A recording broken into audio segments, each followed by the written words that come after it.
वैशाली लोकसभा चुनाव लड़ने वाले दिग्गज दावेदारों की कमी नहीं थी। इसी बीच एक और दिग्गज की एंट्री से खलबली मच गई है। बता दें कि वह चर्चा का विषय बन गया है।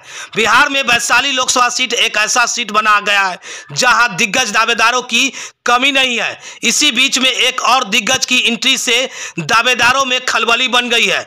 बता दें कि चुनाव से पहले ही दावेदारों के बीच दिग्गज दावेदारों के आने से चिंता का विषय बन गया है। हालांकि इसी कड़ी में बता दें कि मुजफ्फरपुर के भीष्म पितामह कहे जाने वाले स्वर्गीय रघुनाथ पांडे की बहू एवं चर्चित उद्योगपति अमर पांडे की धर्मपत्नी विनीता विजय की एंट्री वैशाली लोकसभा क्षेत्र में हो गई है।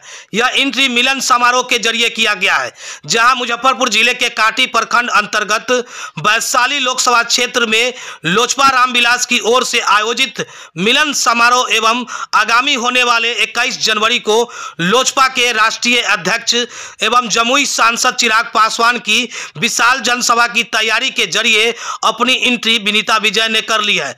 लोजपा रामविलास पार्टी में विनीता विजय के शामिल होने से पार्टी के नेता और कार्यकर्ताओं में उत्साह है। हालांकि यहां से वर्तमान में लोजपा के ही सांसद बीना देवी है। अब देखना होगा कि कौन है यहां से एनडीए का उम्मीदवार 2024 लोकसभा चुनाव लड़ने के लिए। जानिए कौन है विनीता विजय।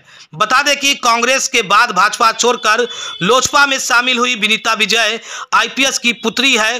कांग्रेस से 2005 में मुजफ्फरपुर नगर विधानसभा चुनाव लड़ चुकी है और साथ ही 2009 में कांग्रेस के मुजफ्फरपुर लोकसभा प्रत्याशी भी रह चुकी है। इसके बाद कांग्रेस छोड़कर भाजपा में शामिल हो गई थी विनीता विजय, लेकिन अब लोजपा रामविलास का दामन थाम ली है। विनीता विजय मुजफ्फरपुर शहर के मोती झील स्थित पांडे गली के निवासी चर्चित उद्योगपति अमर पांडे की धर्मपत्नी एवं बिहार सरकार में एक बार मंत्री तो 3 बार मुजफ्फरपुर नगर से विधायक रह चुके भीष्म पितामह कहे जाने वाले एवं नगर पालिका पर तत्कालीन समय में अपनी दबदबा रखने वाले स्वर्गीय रघुनाथ पांडे की बहू है। इनकी पुश्तैनी मुजफ्फरपुर जिले के सकरा में है। हालांकि अभी विनीता विजय की ओर से वैशाली लोकसभा चुनाव लड़ने की कोई घोषणा नहीं की गई है, लेकिन चुनाव समर में यानी कि चुनावी समर में पार्टी ज्वाइन करना यह तय माना जाता है कि चुनाव लड़ने वाले नेता या नेत्री चुनाव लड़ने के लिए ही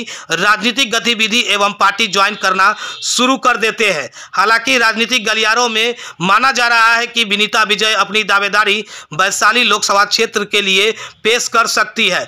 वैशाली लोकसभा क्षेत्र से लेकर मुजफ्फरपुर लोकसभा क्षेत्र के लोगों में भी यह चर्चा का विषय बना हुआ है। अब देखना होगा क्या एनडीए लोजपा से विनीता विजय की एंट्री होती है या फिर वर्तमान सांसद ही वहां से चुनावी मैदान में एनडीए के उम्मीदवार होते हैं। हालांकि भारतीय जनता पार्टी के कई विधायक और वरिष्ठ नेता भी अपनी ताल ठोक रहे हैं इस सीट पर, एनडीए से चुनाव लड़ने का दावा ठोक रहे हैं। तो वहीं जनसंपर्क और विभिन्न तरह की बैठकें और लोगों को अपनी ओर खींचने की सिलसिला पार्टी के नेताओं में जो दावेदार है वो शुरू कर दिया है। हालांकि देखना होगा कि यह सीट लोजपा के खाते में ही रहता है या फिर भारतीय जनता पार्टी इस सीट को अपने खाते में लेती है। हालांकि यह भी माना जाता है कि जिस तरह से लगातार समीकरण बनाई जा रही है, समीकरण में कई लोग सेट बैठ रहे हैं। अब ऐसे में किसकी गोटी इस लोकसभा चुनाव लड़ने के लिए सेट होती है वो तो बाद की बात है। क्या कुछ कर रही है विनीता विजय, जरा सुनिए आगे इस वीडियो में। और वहीं लोजपा के जिला अध्यक्ष वैशाली संसदीय क्षेत्र से दावेदारी की बात सामने आ रही है। देखा जाए दावेदारी लोक जनशक्ति पार्टी के राष्ट्रीय अध्यक्ष चिराग पासवान जी के नेतृत्व में ही डिसाइड होगा। आज हमने यह निर्णय लिया है कि उनकी अध्यक्षता में, उनकी मौजूदगी में लोक जनशक्ति पार्टी की मैं सदस्य बनूंगी।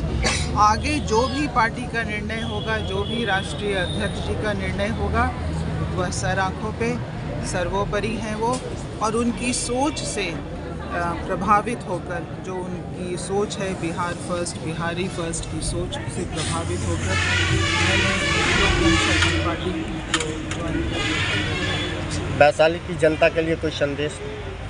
वैशाली की जनता के लिए संदेश यही है कि इस पार्टी में लोक जनशक्ति पार्टी वैशाली में 10 सालों से सांसद यहाँ से दे चुकी हैं। तो मैं ये चाहूँगी और उनके बीच भी घूमने के लिए मैं यहाँ पर हूँ, यह चाहूँगी कि हम सब मिलकर चिराग पासवान जी का हाथ मजबूत करें। निष्ठा और ईमानदारी से जो भी उत्तरदायित्व वो देते हैं वह हम निभाने की कोशिश करें। और यहाँ पर जिस तरह के विकास की ज़रूरत थी या जिस तरह के विकास की उम्मीद लोगों ने लगाया था वह शायद सही जगह पे नहीं पहुँचा है। हम सबों को बहुत मेहनत करने की आवश्यकता है और यही सब बातें लोगों से मैंने सुना है और यही मैं कहने आई हूँ कि हम सब अपनी मेहनत से जिसका जितना दायरा है वहीं पर, लेकिन निष्ठा और ईमानदारी से अपना अपना काम करें।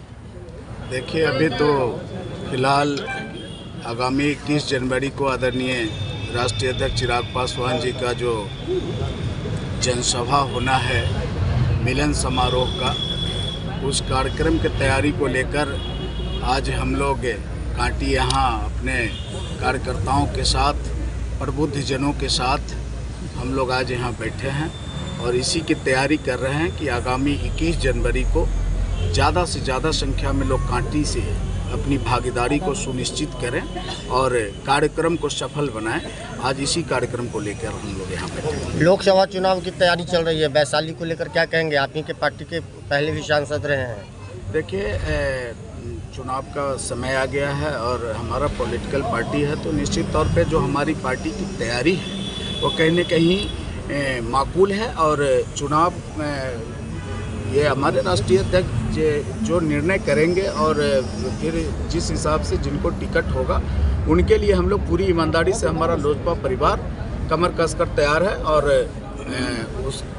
उनको जिताने का हम लोग काम करेंगे। कई पार्टियों ने अपनी कमर बंद कर ली। कई पार्टियों का बात तो हम लोग नहीं करते हैं, हम लोग अपनी बात करते हैं। ये लोक जनशक्ति पार्टी रामविलास का परंपरागत सीट है वैशाली और ये सीट हमारी है और हम लोग अभी हमारे यहाँ सांसद हैं और फिर हम लोग यहाँ की तैयारी को कर रहे हैं और आने वाले वक्त में जैसा निर्देश आएगा उस निर्देश के अनुकूल हम लोग काम करेंगे। शो के प्रायोजक है मां भवानी डेकोर प्राइवेट लिमिटेड, मतलब a complete floor solution, new 0 mile Dadar road, Muzaffarpur.